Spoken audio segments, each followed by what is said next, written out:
Hi sharpshooters. Have you ever thought you were really good at something for kind of a long time and all of a sudden come to find out you were doing something wrong the whole time and now you're kind of embarrassed? That's kind of where I am right now. Now, I'll be the first to admit I'm always willing to learn new things, and I love to learn new things, especially with firearms, because then I get better. And what we want to do as sharpshooters is get better. It's an incredible, great goal. Let's work towards it. Anyways, these tips that I've figured out recently have literally shrunk my groups in half, particularly with the handguns, and I'm so happy about it because I had a struggle learning how to handle my handguns. They were not like my rifles. I started with long guns, rifles and shotguns, and those were fairly easy to me, but the handgun, a whole different animal. Whew. Well, I've really figured some things out, and I'm going to share with you everything I've learned, and hopefully you can understand it too. I'm Jordy Buck, and this is Michigan Sharpshooters, helping you become well-regulated, so together we can preserve our freedoms. Now, I'm talking about trigger control and grip. My biggest problem in shooting is I tend to have an uncanny ability to shoot high and left, even though I know I was aiming at that bullseye. I'm my gun sighted in and I'm aiming at that bullseye, but lo and behold, my magic bullet does one of these corkscrews and ends up high and left. I hate it, and it's so annoying, a little bit embarrassing. Well, I've figured out what I'm doing wrong, and oh, it's so stupid. Basically, that comes from not having a good enough grip and from the wrong amount of finger up in the trigger. All that's going on is that when I pull that trigger, the gun is moving slightly high and to the left. It's a small enough amount that I can't see the actual movement on the sights, especially with the recoil and the muzzle flash going on. That kind of masks it all. That's why I prefer this dry firing exercises that I've been doing so much lately. Plus, with the cost of ammo and the fact that I can't go down to the store and hardly get any ammo right now, dry firing. In fact, I've recently bought some laser cartridges for my handguns.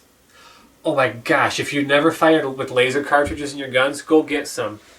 Not like the laser bore sliders, but the ones that is when you pull the trigger and that firing pin hits down on the laser cartridge, it just does a 1 split-second red dot on your target. They're so great, and they offer great instant feedback. Really awesome for learning to work on the fine points of your trigger control and your grip. Anyway, what I've had the problem with mostly is putting too little finger on my trigger. Basically getting a lazy trigger finger. And part of my grip was the cause of that. My grip, my hand was hanging back here a little too far. And I'm reaching up too much. It feels like I've got a solid grip on the gun, but I'm reaching up a bit too much, and honestly, I don't have a good grip up here on the top of my hand, just on the bottom. So a big part of that is I need this gun.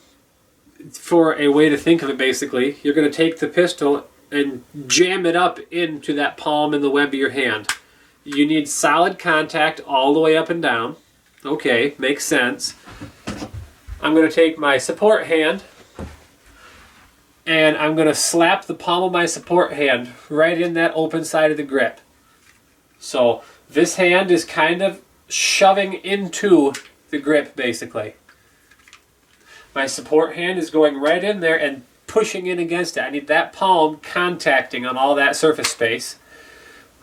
Wrapping the fingers around tight. These fingers are going to pull the pistol into my rear hand, and this rear hand is going to push the pistol slightly into my support hand.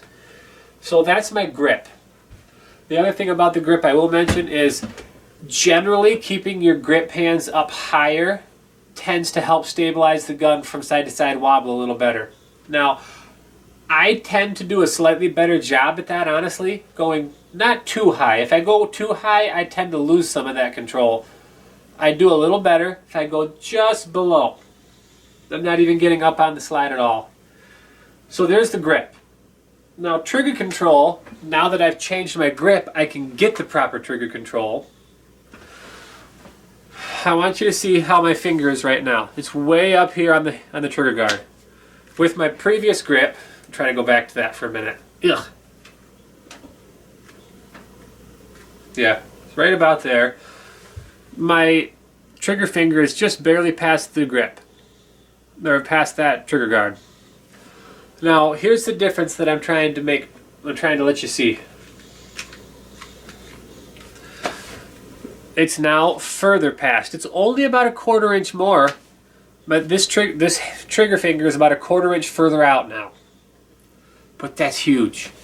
What that allowed me to do is go from, just to show you guys, instead of just barely getting my finger in here, getting kind of that lazy trigger finger where it just kind of sets in there lazy and then pulls the trigger, which ends up pushing, actually, as you pull the trigger. You slightly push the gun, tends to make it go high and left. I'm guilty. So getting that trigger finger a little bit longer lets me actually come out. Here we go. I'm going a little bit past the trigger and then I'm coming back. So that way, instead of pulling the trigger like this, I'm pulling the trigger like this. Now I'm coming at more of a 90-degree angle straight into that trigger, which means that I am going to have a lot less of this going on when I pull the trigger. And it's so much of a big difference. I'm upset that I didn't learn this earlier, and I'm embarrassed. But don't make my mistake. Figure this out early, okay? So I've done the same thing with my long guns too. This is my problem, is what I started to call the lazy grip or the lazy trigger finger, because basically I've got an okay grip-ish, but my trigger finger is just kind of hanging in there lazy. It's kind of coming in at an angle, and when I pull the trigger, here, if you can see that, I'm pulling it like that. So really, I'm pushing more to the left as I'm pulling that trigger, versus coming in like this. I reach out past the trigger and come back. Now, as I pull that trigger, it's pulling much, much straighter into the trigger on more of a 90-degree angle, straight back, with very little movement to the left or to the right. With the rifle, my problem that I found out, and this took a lot of work to figure this out. It's hard to find all these small points yourself. That's why instructors are so great. Highly skilled instructors are so great. I need to make sure that my grip isn't too far back here.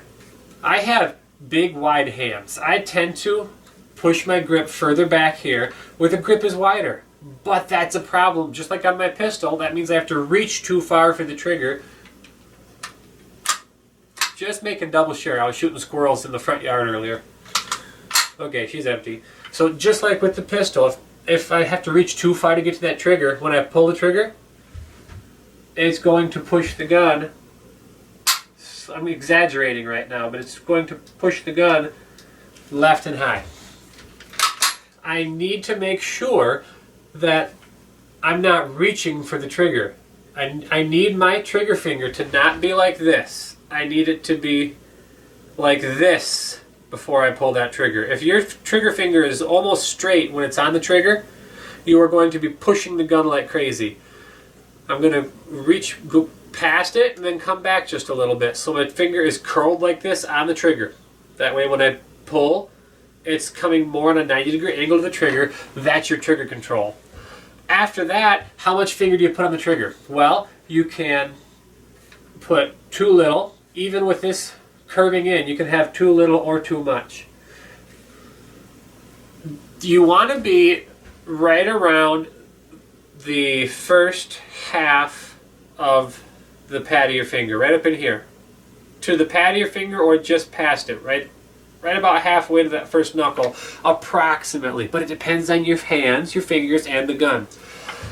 Basically, it's going to be within about an 1/8 inch of halfway between the tip of your finger and your first knuckle. Somewhere in there.